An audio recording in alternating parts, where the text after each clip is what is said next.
So you've messed up, you've made a mistake, and you're wondering, how am I gonna get back from this? How am I gonna raise myself up out of this? You feel like it's the end of the world. We've all been there, and it can be very discouraging and debilitating knowing that you failed, feeling like a failure. Today, I want to talk to you guys about how you can overcome failure and how you can get back to that place where you're supposed to be.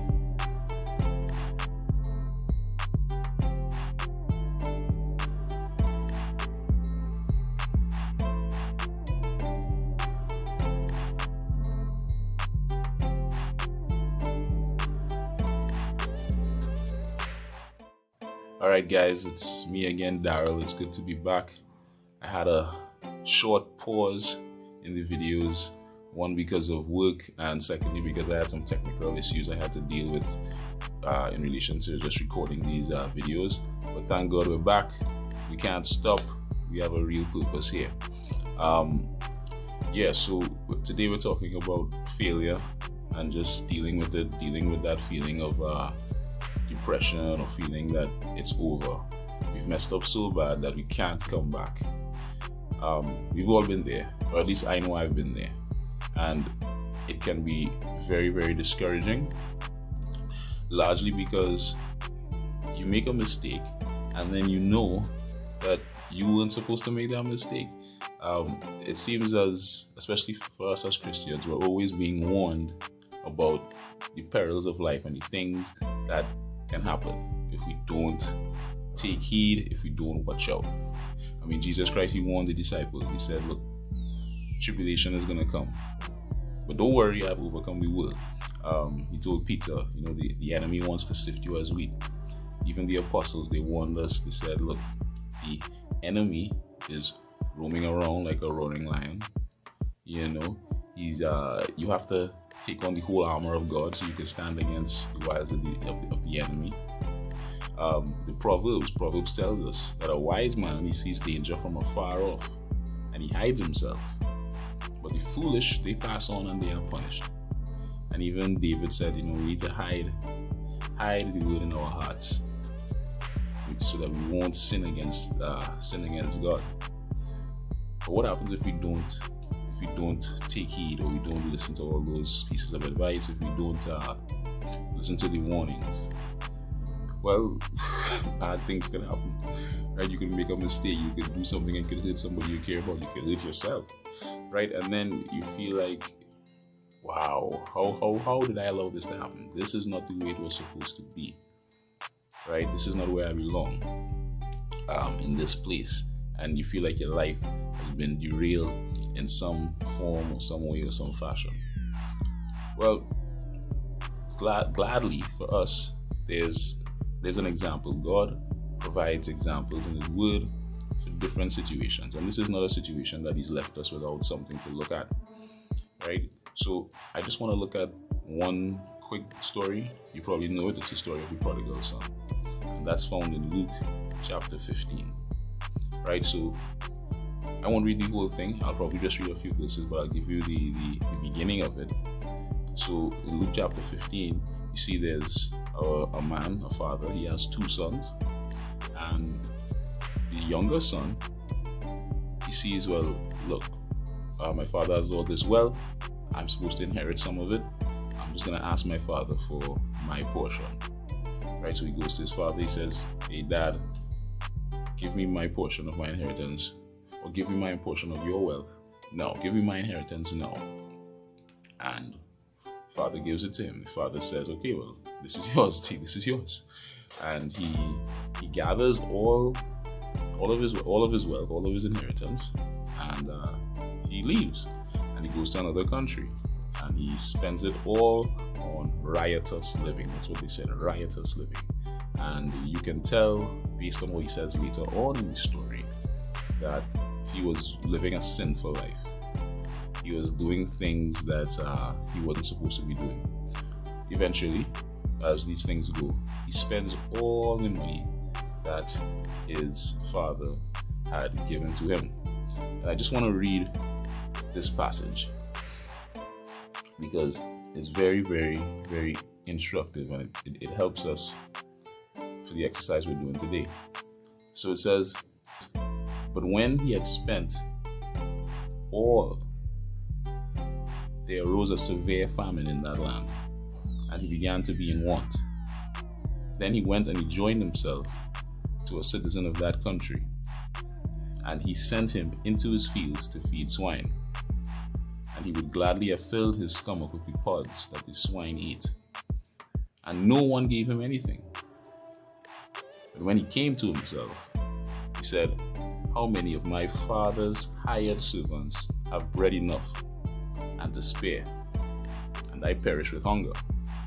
I will arise and go to my father, and will say to him, Father, I have sinned against heaven and before you. And eventually he picks himself up and he goes to his father.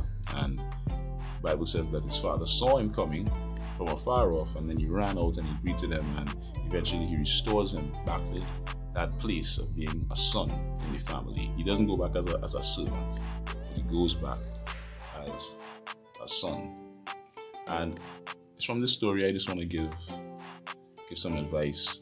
If you're struggling with having failed in some area in your life, and you feel like there's no way back, I can't come back, I just want to give you a few tips. The first thing that you should know is that when you make mistakes, when you hurt yourself or you hurt other people, there needs to be some kind of reconciliation. That could really only happen if you ask for forgiveness, if you apologize, if you even apologize to yourself, forgive your own self, right? You need to make amends, because without that apology, without that forgiveness, without that reconciliation, there's always going to be that lingering hurt, there's always going to be that lingering regret, and there's always going to be that pain. Yes, you may not forget the things that you've done, but you need to make amends with the people you've hurt, or the people that even hurt you. You need to make amends with yourself so you can move on. Forgiveness brings that kind of healing, and it brings that kind of restoration. So he said, look, I'm going to tell my father, look, I sinned against God and I sinned against you. Because if you want to get back into any kind of position, people need to know that you are confessing and that you are apologizing, and that you're even repenting of what you've done. Because how can they ever really bring you back? How can they ever really trust you again without that being done? How can you even trust yourself again without forgiving yourself, right? And if you keep beating yourself up, then that's not going to be helpful for you anyway, right? That's not healthy. Right, now what's the second point? The second thing is that no one is gonna just come and save you. You have to recognize that. I mean, it may happen. So let me not say no one is just gonna come and save you. But at the end of the day, in this story, the prodigal son's father didn't go out looking for his son. He saw his son coming and he went out and met him.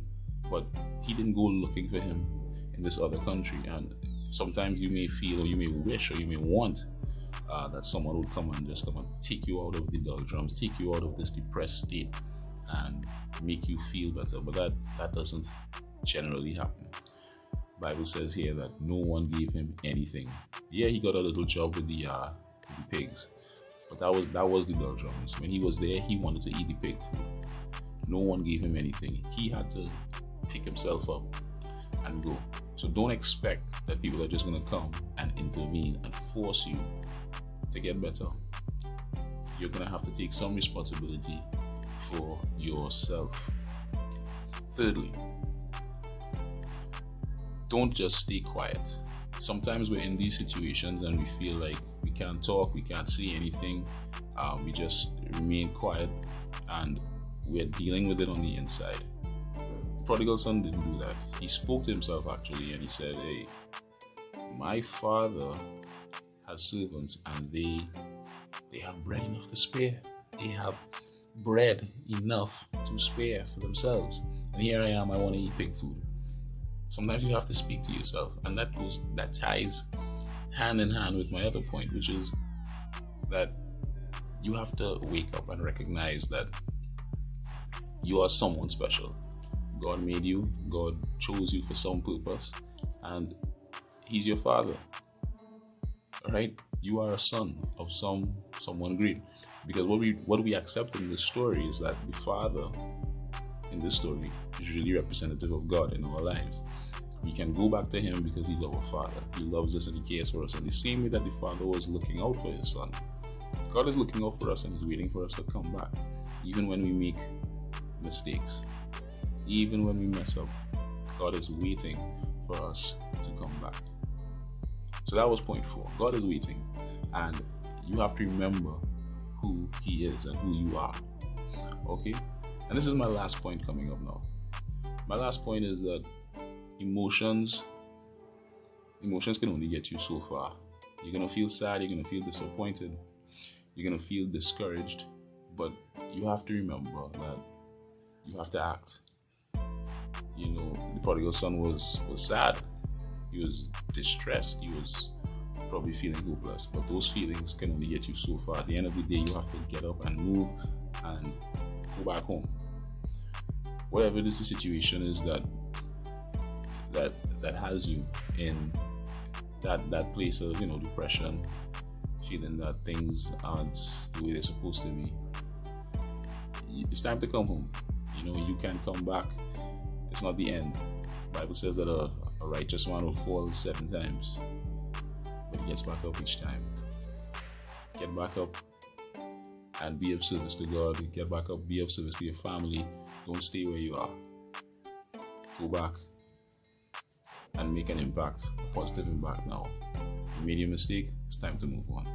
So I hope that this encouraged you. I hope that, you know, if you are feeling a certain kind of way because of mistakes in the past, that you can pick yourself up. And who knows, I'll do some more videos on this topic again, because I believe, you know, a lot of us do struggle with it. You know, just getting back to that place where we need to be. But that's it for today. I really hope that you guys enjoyed the video. If you do, and you feel that it's helpful, you can share it with someone. You can hit the like button and subscribe also. And I'll see you again next time. It won't be as long as this video took, but I'll see you guys next time. And please take care and love one another. See you next time. Bye.